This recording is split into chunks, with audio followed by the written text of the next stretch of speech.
हरकतें जानवरों जैसी और सुविधाएं चाहिए इंसानों वाली। शर्म नहीं है तुम लोगों को?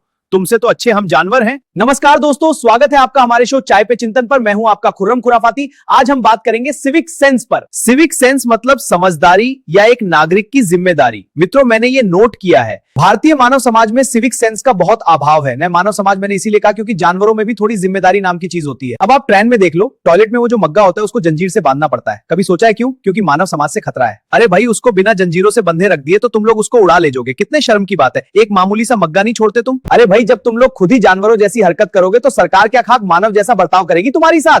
बैंक में देखो, बेचारों को पेन भी धागे से बांध कर रखना पड़ता है। उन्हें मालूम है अगर ऐसे ही रख दिया तो तुम लोग लेकर सटक लोगे। सरकार ने गांव में कूड़ा कचरा रखने के लिए कचरे के डब्बे फ्री में बांटे, ये सोचकर कि गांव की साफ सफाई रखने में मदद मिलेगी। लेकिन गांव वालों ने उन डब्बों को अपने पशुओं का चारा रखने का बर्तन बना लिया। बेवकूफी की भी हद होती है। क्या ऐसा करना चाहिए?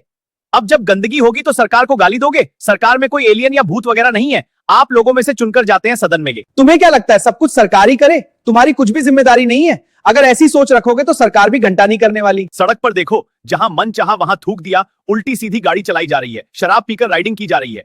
सरकारी डाटा उठाकर देखो तो मालूम पड़ेगा कि हजारों लोग सिर्फ इसीलिए मर जाते हैं क्योंकि ट्रैफिक के नियम का पालन नहीं करते। और फिर जरा सा गड्ढा सड़क पर हो जाए तो सरकार को गलियाने लगते हो। अरे तुम जैसे लोगों को तो सड़क नहीं, मिट्टी के रास्ते ही सही है। सिग्नल तोड़कर हवलदार को 100 रुपए थमाओगे और फिर सोचोगे कि अधिकारी या पुलिस रिश्वतखोरी ना करे। अरे आदत तो तुम खुद डाले हो। हर क्रिया की प्रतिक्रिया होती है। बबूल का पेड़ लगाओगे तो उस पर गुलाब का फूल नहीं आएगा।